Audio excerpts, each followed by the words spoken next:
Hello friends, welcome to Kavya kitchen. ఈరోజు మనం కావ్య కిచెన్లో ఎగ్ మంచూరియా ఎలా తయారు చేసుకోవాలో చూద్దాం. దీనికోసం ఫస్ట్ ఒక గిన్నెలో 4 గుడ్లు పగలగొట్టుకోవాలి.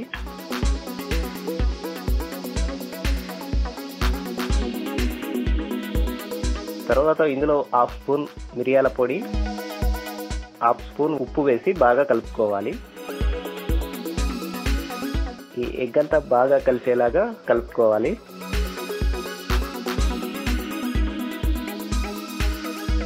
తరువాత స్టవ్ పై ఒక గిన్నె పెట్టి అందులో ఒక చిన్న గ్లాసు వాటర్ పోసుకోవాలి.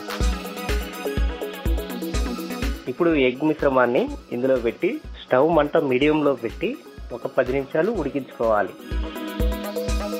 చూసారు కదా, మనకు ఎగ్ ఈ విధంగా రెడీ అవుతుంది. ఇప్పుడు దీన్ని ఒక ప్లేట్లోకి తీసుకొని చిన్న చిన్న ముక్కలుగా కట్ చేసుకోవాలి. చూసారు కదా, ఈ విధంగా కట్ చేయాలి. ఇప్పుడు నెక్స్ట్ ఒక బౌల్లో 2 స్పూన్ల కార్న్ఫ్లోర్, 2 స్పూన్ల మైదా, 1/2 స్పూన్ గరం మసాలా, 1/2 చెంచా ఉప్పు వేసి కొంచెం వాటర్ వేసుకుంటూ జారుగా కలుపుకోవాలి.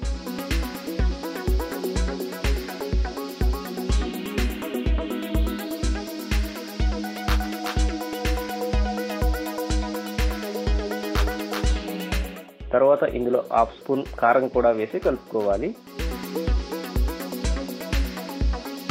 చూసారు కదా, పిండి ఈ విధంగా మరీ జారుగా కాకుండా మరీ గట్టిగా కాకుండా మీడియంగా కలుపుకోవాలి.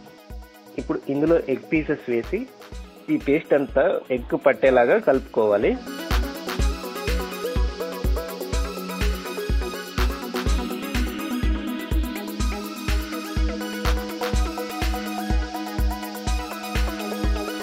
తర్వాత బాండీలో డీప్ ఫ్రైకి ఆయిల్ పోసుకోవాలి.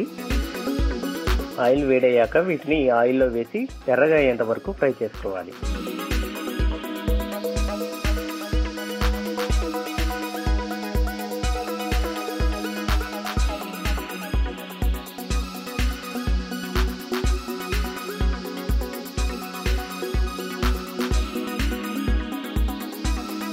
ఇవి కొంచెం రెడ్ కలర్ వచ్చేంత వరకు వేయించుకుంటే సరిపోతుంది.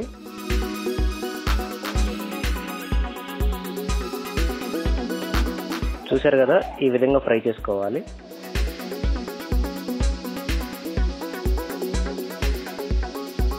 ఇప్పుడు వీటిని ఒక ప్లేట్లో తీసి పక్కన పెట్టుకోవాలి.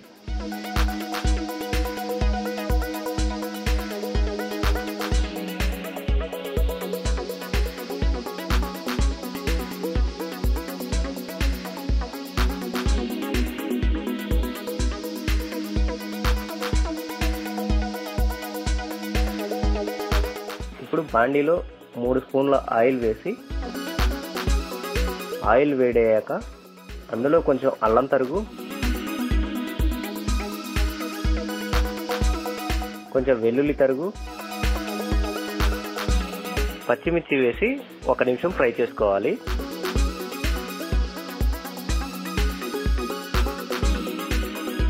తరువాత 1/2 కప్ ఉల్లిపాయలు ఇలా సన్నగా తరిగి వేసుకోవాలి. ఇవి కూడా 1 నిమిషం ఫ్రై చేసుకోవాలి. ఇప్పుడు ఇందులో 2 స్పూన్ల red chilli sauce, 1 spoon soya sauce,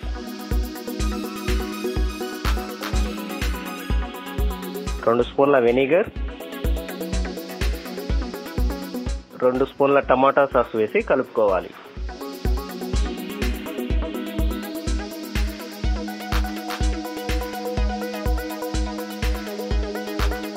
తర్వాత ఒక బౌల్లో 1 స్పూన్ కార్న్ఫ్లోర్ తీసుకొని కొంచెం వాటర్ వేసి కలుపుకొని ఇందులో వేసుకోవాలి.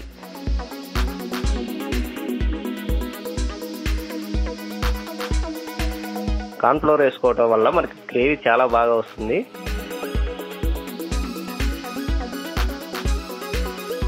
చూసారు కదా, గ్రేవీ మనకి చాలా బాగా రెడీ అయింది. ఇప్పుడు ఇందులో మనం ముందుగా ఫ్రై చేసుకున్న ఎగ్ ముక్కలను వేసి కలుపుకోవాలి.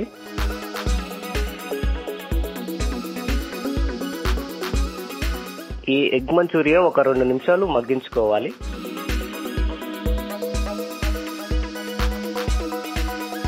అంతే, ఎంతో టేస్టీగా ఉండే ఎగ్ మంచూరియా రెడీ. ఈ వీడియో మీకు నచ్చినట్లయితే లైక్ చేయండి, షేర్ చేయండి. మీ అభిప్రాయాలను మా కామెంట్ రూపంలో తెలియజేయండి.